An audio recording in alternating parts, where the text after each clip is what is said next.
జగిత్యాల జిల్లాలో దారుణం చోటు చేసుకుంది.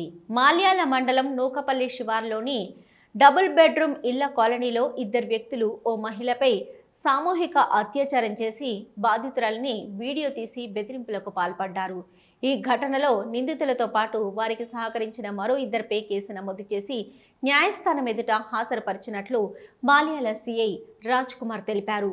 ఈ నెల 3న నిజామాబాద్కు చెందిన ఓ మహిళ నూకపల్లి శివార్లోని 2 పడక గదుల ఇళ్ల కాలనీలో తనకు తెలిసిన వారి ఇంటికి వచ్చింది.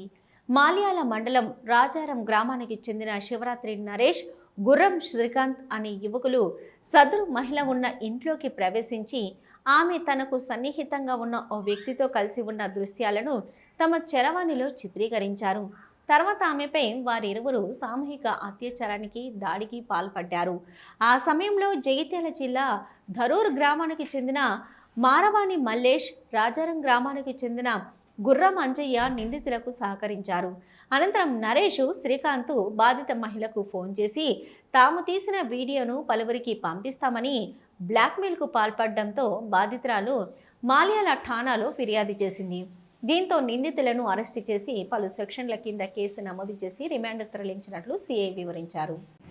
మన మల్యాల మండలంలోని నూకపల్లి డబుల్ బెడ్రూమ్లో తనకు తెలిసిన మరొక మహిళ ఇంటికి వచ్చినప్పుడు తనతో సన్నిహితంగా ఉన్న ఒక వ్యక్తితో కలిసి ఉన్నప్పుడు ఈ మల్యాల మండలానికి చెందిన శివరాత్రి నరేష్, అదేవిధంగా అతని మరొక మిత్రుడైన గుర్రం శ్రీకాంత్, అదేవిధంగా అంజయ్య, మల్లేష్, వీళ్ళు నలుగురు కూడా ఆమెపై అత్యాచారం చేయడానికి ప్రయత్నం చేశారు.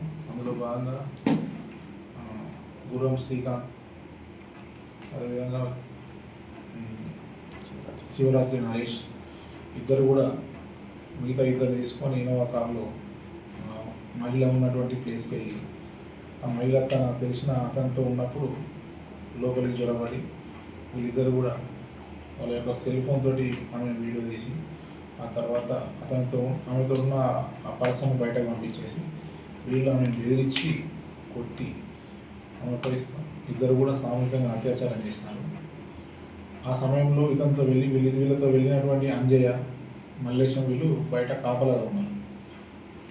వీళ్ళకి ఎలా వెళ్ళారంటే మన శివరాత్రి నరేష్ ఒక ఇన్నోవా క్రిస్టా వెహికల్లో ఆ ప్రాంతానికి వెళ్ళడం జరిగింది. ఆ తర్వాత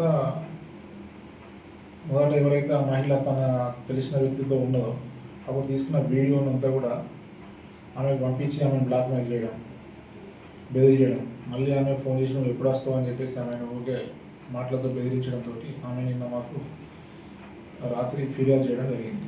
అందులో బాగా కేసు నమోదు చేసుకొని వారిని అరెస్ట్ చేసి ఈరోజు రిమాండ్ తరలించడం జరుగుతుంది. అందులో శివరాత్రి నరేష్